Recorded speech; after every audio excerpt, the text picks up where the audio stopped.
Basically हम ARC note से अब एक फार्माकोकाइनेटिक जनरल फार्मा की रिवीजन कर लेते हैं, जिसमें वो कहते हैं कि फार्माकोकाइनेटिक्स जो है वो action of body on drug है, ठीक है। It is the study of Adam means absorption, distribution, metabolism, bio transformation और एलिमिनेशन। जो एब्जॉर्प्शन होती है ना, एब्जॉर्प्शन होती है साइट ऑफ एडमिनिस्ट्रेशन जो होती है वो परमिट करती है एंट्री ऑफ ड्रग को डायरेक्टली और इनडायरेक्टली इनटू द प्लाज्मा। तो absorption from the site of administration permits the entry of the drug either directly और इनडायरेक्टली इनटू द प्लाज्मा।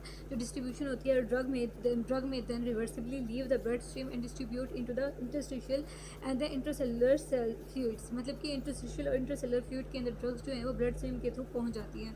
फिर मेटाबॉलिज्म, मोबाइल ट्रांसफॉर्मेशन जो होती है बेसिकली लीवर के अंदर या फिर किडनी के अंदर होती है। इसमें जो होती है वो एक्टिव और इनएक्टिव दोनों प्रोडक्ट्स बना सकते हैं और वो हम बॉडी के थ्रू एलिमिनेट करते हैं। एलिमिनेशन के अंदर बेसिकली ड्रग्स जो होती है मेटाबोलाइट्स को एलिमिनेट करती है बॉडी से in the form of urine, bile, tears, breast milk, saliva, sweat और फीसेस। एब्जॉर्प्शन क्या है? Absorption is the transfer of a drug from the site of administration to the site of action. Basically ना mechanism of permeation of drugs जो होते हैं ना, basically वो passive transport भी हो सकता है, फैसिलिटेटेड ट्रांसपोर्ट भी हो सकता है, एक्टिव ट्रांसपोर्ट, एंडोसाइटोसिस और एक्सोसाइटोसिस भी हो सकती है। जो पैसिव ट्रांसपोर्ट है वो मूवमेंट ऑफ द ड्रग है from the region of the higher to the region of the lower concentration. जो फैसिलिटेटेड ट्रांसपोर्ट है वो मूवमेंट ऑफ द ड्रग है from the region of the higher to the region of the lower concentration. Basically जो active transport है वो energy requiring process है, वो across the plasma membrane है। जो एंडोसाइटोसिस होती है वो वेसिकल की फॉर्म में होता है, सेल कोई भी आफ्टर सब्सटेंस सेल के अंदर एंटर कर जाती है। और एक्सोसाइटोसिस में ना वेसिकल्स की फॉर्म में ना वो सेल से एक्सक्रीट आउट होती है। तो movement of a drug from the region of the higher to a lower concentration is the passive transport. Movement of drug from a region of higher to region of lower concentration by the help of carrier protein is facilitated transport. Energy requiring movement of the substance across a plasma membrane is called the active transport। Endocytosis type of vesicle that transport that moves the substances into the cell is called the endocytosis। And exocytosis types of vesicles transport that moves substances outside of the cell। इसके जो passive transport है वो very common है, facilitated transport, active transport, endocytosis और exocytosis less common है। अब basically ना fix ला क्या कहता है? फिक्स ला ना हमें ना रेट ऑफ एब्जॉर्प्शन बताता है जो कि डायरेक्टली प्रोपोर्शनल है परमेबिलिटी के और surface area of the skin के और ब्लड फ्लो के भी डायरेक्टली प्रोपोर्शनल है, लेकिन इन्वर्सली प्रोपोर्शनल है थिकनेस के और लिपिड सॉल्युबिलिटी के। बेसिकली डायरेक्टली प्रोपोर्शनल है लिपिड सॉल्युबिलिटी के, इन्वर्सली प्रोपोर्शनल है चार्ज के। तो फिक्स लॉ जो है वो एप्लीकेबल होता है पैसिव ट्रांसपोर्ट पे और बाकी सब पे एप्लीकेबल नहीं होता, यानी facilitated transport, active transport, endocytosis और एक्सोसाइटोसिस पे फिक्स लॉ एप्लीकेबल नहीं होता। अब कैरियर जो होते हैं वो बेसिकली ना सिर्फ फैसिलिटेटेड ट्रांसपोर्ट में रिक्वायर होता है और बाकी facilitated transport, active transport, endocytosis और एक्सोसाइटोसिस में रिक्वायर होता है और ना पैसिव ट्रांसपोर्ट में रिक्वायर नहीं होता।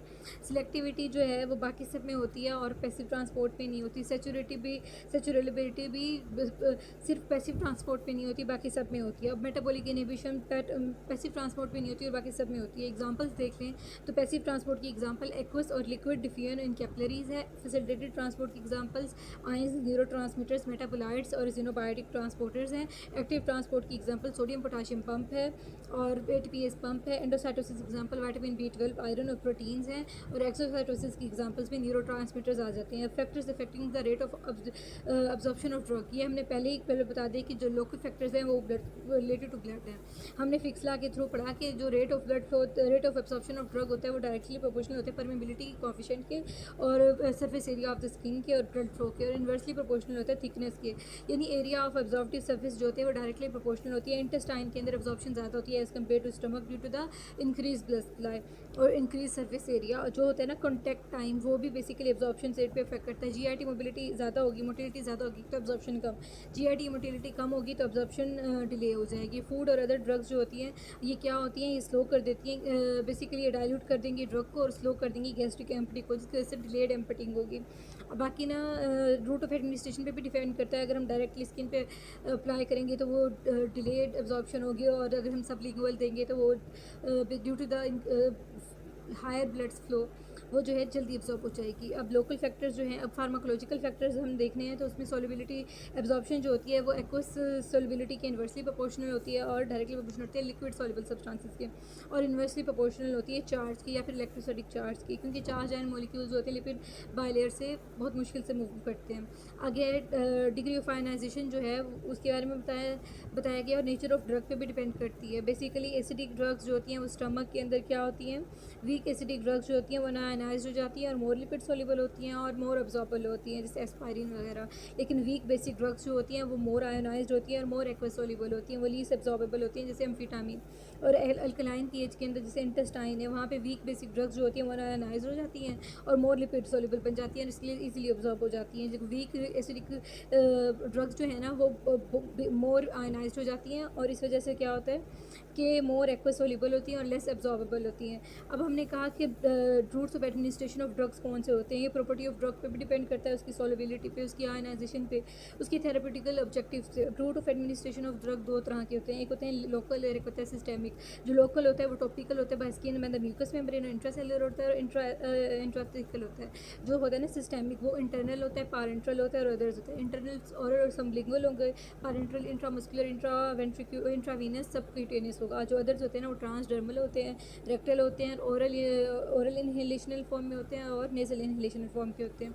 अब हम इन सब की प्रॉपर्टीज़ भी देख लेते हैं। जो टॉपिकल होते हैं ना वो डायरेक्टली स्किन पे, म्यूकस मेम्ब्रेन पे अप्लाई होते हैं, जैसे नोज़, एयरवेज के अंदर और वजाइना के अंदर। ये आ जाता है क्लोट्रिमाजोल जो होता है वो डायरेक्टली अप्लाई होते हैं the skin for the fungal infection, इसका लो सिस्टेमिक इफेक्ट होता है और ये स्टडी लेवल ऑफ ड्रग है टू द सिस्टम। इसका डिसएडवांटेज ये है कि ये इजीली अब्जॉर्ब नहीं होता। अगर इंट्रा आर्टिकुलर देखें तो ये ना बेसिकली ना इन्फ्लेम जॉइंट कैविटी के अंदर ना हम डायरेक्टली अप्लाई करते हैं, जिसमें आ जाता है हाइड्रोकोर्टिकोस्टोन।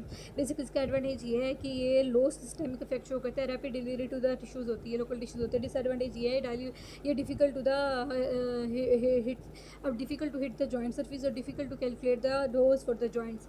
और जो इंट्राथीकल वेंट्रिकुलर है ना, ये directly into the cerebrospinal fluid में अप्लाई करते हैं। जैसे एम्फोटेरिसिन बी जो होती है ये क्रिप्टोकोकल मेनिंजाइटिस में यूज़ होती है। इसका ये लो सिस्टेमिक इफेक्ट होता है और बाईपास जो होती है ब्लड ब्रेन बैरियर को पास कर जाती है और ये पेनफुल प्रोसेस होता है। इसका डिसएडवांटेज ये भी है कि एक्सपर्ट्स रिक्वायर होते हैं। सिस्टेमिक इफेक्ट्स के अंदर क्या आते हैं, internal path route through mouth, oral और सबलिंगुअल। जो ओरल होता है वो बेसिकली बाय माउथ होता है, हम बेसिकली ना टैबलेट्स जो लेते हैं उस फॉर्म में लेते हैं। बेसिकली ना एंटेरिकोटेड भी होती है और एक्सटेंडेड रिलीज भी होती है। एंटेरिकोटेड एस्पायरिन होती है क्योंकि हमारे ना स्टमक के अंदर ना ऑलरेडी एसिड प्रेजेंट होता है, तो फिर जब वो उसको जाके वो ना बेसिकली उस ड्रग को डिस्ट्रॉय कर देगा तो उसका कोई इफेक्ट नहीं होगा, इसलिए एंटेरिकोटेड होती हैं। और एक्सटेंडेड जो होती हैं वो morphine to prolong the duration of action of drugs with small half lifes. अभी ये जो होते हैं ये सेफेस्ट होती है और मोस्ट कॉमन, कन्वीनियंट, इकोनॉमिकल और सेल्फ एडमिनिस्ट्रेटेड है और उसकी टॉक्सिसिटीज जो है वो ओवरकम होती है बाय एंटीबायोटिक्स।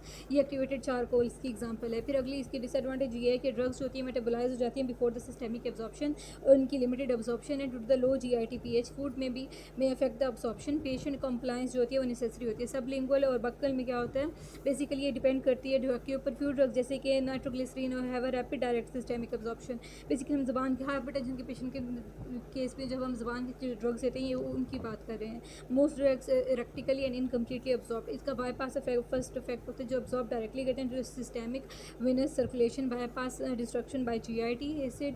और ना बेसिकली ना इसकी लिमिटेड होती है to the certain types of drugs और लिमिटेड होती है to the drugs that can be taken in small doses may lose a part of the drug dose if swallowed। क्योंकि हम दवाई खाते वक्त ऐसे भी तो हो सकता है कि हमारे मुंह से गोली टैबलेट नीचे गिर जाए और घूम जाए और हम समझे हमने खा लिए जबकि हमने खाई ना हो। पारेंट्रल रूट जो होता है इसमें इसका बेसिकली जो अदर देन द माउथ होते हैं ना इसमें यूजेज जो है वो बेसिकली ड्रग्स पुअरली एब्जॉर्ब होती हैं from GIT track like heparin. और ड्रग्स जो होती हैं अनस्टेबल होती हैं GIT के अंदर, जैसे इंसुलिन एक प्रोटीन है। अब जो इंसुलिन है वो स्टमक में सर्वाइव नहीं कर सकती क्योंकि स्टमक में और सारी सिक्रेशंस प्रोड्यूस हो रही हैं, तो वो क्या करती हैं कि वो प्रोटीन्स को, वो एंजाइम्स प्रोड्यूस हो रहे हैं जो प्रोटीन्स को ब्रेक डाउन कर देते हैं, इसलिए इंसुलिन जो होती है वो हम GIT के थ्रू नहीं ले सकते। और ना बेसिकली जो other oral medications, unconscious patients होते हैं वो भी ओरल मेडिकेशंस नहीं ले सकते। तो बेसिकली ये रैपिड ऑनसेट ऑफ एक्शन के लिए रिक्वायर होते हैं। इनका एडवांटेज ये है कि इनकी हाई बायो अवेलेबिलिटी होती है और डिसएडवांटेज ये है कि रिवर्सिबल होते हैं, पेन कोज कराते हैं, फेयर और लोकल टिश्यू डैमेज भी करा सकते हैं और इन्फेक्शन भी। इसमें इंट्रावीनस आ जाता है। बेसिकली इसमें ना 25 डिग्री के एंगल पे ना हम वेन्स पे इंजेक्शन लगाते हैं।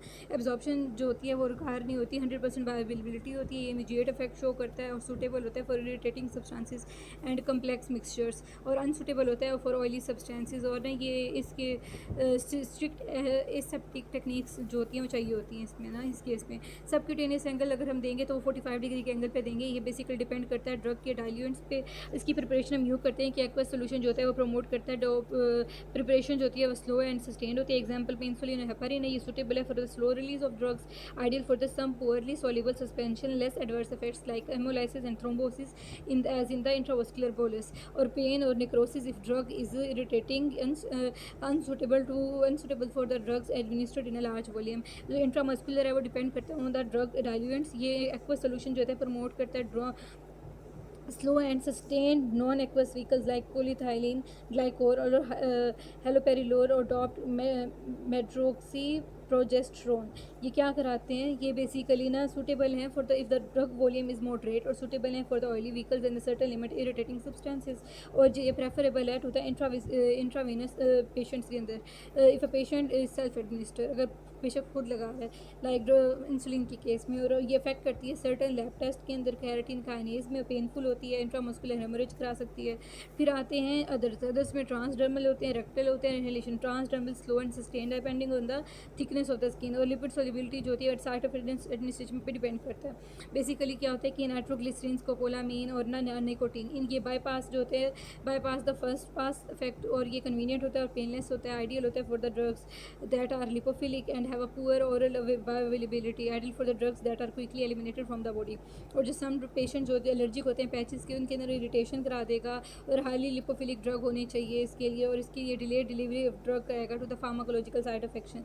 और इसकी वजह से क्या होगा, limited to the drugs that can taken in small daily dosage. Rectal और स्पोजिटरी होती हैं, ये इरेक्टिव, अनप्रेडिक्टेबल और वेरिएबल होते हैं. इनमें क्या कराते हैं, पीन का पार्शल बाईपास पर फर्स्ट पास इफेक्ट होता है. ये बाईपास डिस्ट्रक्शन और बाई GIT करा देते हैं, एसिड बाई GIT एसिड करा सकते हैं. आइडियल होते हैं the drug causes vomiting, ideal in patients who are vomiting और कोमाटोज. और drugs may irritate the rectal mucosa, not a well accepted route. और इसके अलावा इनहेलेशन में ओरल और नेजल इनहेलर्स आ जाते हैं. बेसिकली सिस्टेमिक एब्जॉर्प्शन होती है बेसिकली ना, और इसमें ओरल इनहेलर्स में एनेस्थीसिया, एल्ब्यूटेरोल और फ्लूटिकासोन आता है. नेजल इनहेलेशन में अंदर ऑक्सीमेटासोन और मोमेटासोन और डेस्मोप्रेसिन वगैरह आ जाते हैं फॉर द डायबिटिक इंसिपिडस. इसमें क्या होता है कि एब्जॉर्प्शन रैपिड होती है, इमीडिएट इफेक्ट होता है, आइडियल फॉर गैसेज होती है एनेस्थीसिया की केस के अंदर.